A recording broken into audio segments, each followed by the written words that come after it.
బహుమతులు ఇవ్వడం తీసుకోవడం అనేది నేటి ప్రపంచంలో సాధారణమైన సంప్రదాయం. ప్రజలు ఒకరి పట్ల ఒకరికి ఉన్న ప్రేమను శ్రద్ధను తెలియజేయడానికి ఇదో మంచి మార్గం. అది పుట్టినరోజైనా పెళ్లి రోజైనా గృహప్రవేశాలైనా ఏదైనా కానీ బహుమతులు ఇచ్చుకోవడం అనేది అందులో ఒక భాగమైపోయింది. ఎటువంటి కారణం లేదా సందర్భం లేకుండా కూడా ప్రజలు బహుమతులు ఇచ్చుకోవడం ఆనవాయితీ అయింది.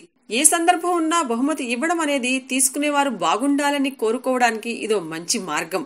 మీరు బహుమతి కొనడానికి ఎంతో ఆలోచిస్తారు. మీరు బహుమతి ఇవ్వబోయే వారి ముఖంలో ఆతృత కూడిన నవ్వును చూసి ఇది నిజంగా విలువైనది అనుకుంటారు. బహుమతులుగా ఇచ్చే కొన్ని వస్తువులు ఉంటాయి. ఇవి తీసుకునేవాడు ఇచ్చేవాడు ఇద్దరికీ సానుకూల ఫలితాలు ఇస్తాయి. కొన్ని బహుమతులుగా ఇచ్చే వస్తువులు ప్రతికూలతను తీసుకువచ్చి ఇరు పార్టీలకు దురదృష్టాన్ని కలుగచేస్తాయి. మీరు మీ స్నేహితుని కోసం బహుమతిని ఎంచుకోవాలి అనుకున్నప్పుడు వాస్తుశాస్త్ర నియమాలను దృష్టిలో ఉంచుకోవడం చాలా ముఖ్యం. మీ దగ్గరి ఇష్టమైన వారికి మంచి బహుమతి ఎంచుకోవడానికి సహాయపడతాయి. మీరు ఎప్పుడూ బహుమతిగా ఇవ్వకూడని కొన్ని బహుమతులు జాబితాను ఇప్పుడు చూద్దాం. టవల్స్, చేతి రుమాలు. టవల్స్, చేతి రుమాలు వ్యక్తిగత బహుమతులుగా చాలా పేరుగాంచాయి. కానీ వాస్తుశాస్త్రం ప్రకారం వీటిని బహుమతిగా అస్సలు ఇవ్వకూడదు. ఈ వస్తువులు ప్రతికూల కారణమవుతాయి. ఇచ్చేవారికి పుచ్చుకునేవారికి మధ్య వివాదానికి దారితీస్తాయి. వాటి అనారోగ్య ప్రభావాల గురించి తెలియని వారు మీకు చేతి రుమాల్ ప్యాక్ ని బహుమతిగా ఇచ్చినట్లయితే మర్యాదపూర్వకంగా వద్దని చెప్పండి, లేదా తిరిగి ఒక నాణాన్ని వారి చేతిలో పెట్టండి. నీటితో కూడిన వస్తువులు.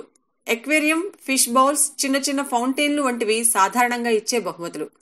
కానీ ఈ వస్తువులను బహుమతులుగా ఇవ్వడం వల్ల మీ దగ్గర ఉన్న అదృష్టం తీసుకునే వారికి వెళ్లిపోతుంది. మీరు మీ స్నేహితుడికి మంచి అదృష్టం ఉండాలని కోరుకోవచ్చు, కానీ మీకు కూడా అదృష్టం ఉండాలి అనుకోవాలి కదా.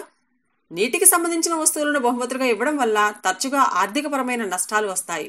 చిత్రాలు, బొమ్మలు లేదా ఇతర దేవుని బొమ్మలు.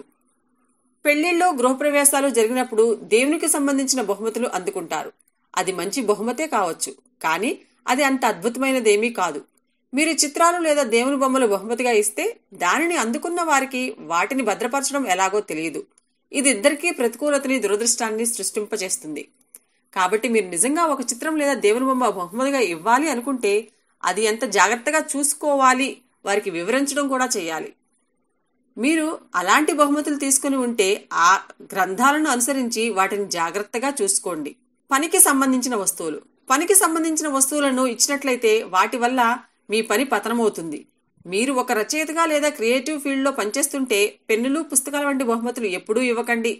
ఇతర పరిశ్రమల వారికి కూడా ఇదే వర్తిస్తుంది. పదునైన వస్తువులు.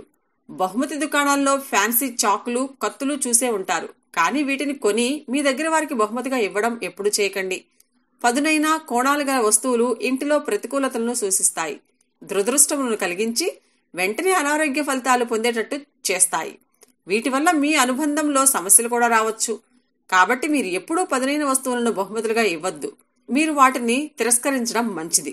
ఈ వీడియోపై మీ విలువైన కామెంట్స్ మాతో షేర్ చేసుకోండి. సబ్స్క్రైబ్ చేసుకోవటం మర్చిపోకండి.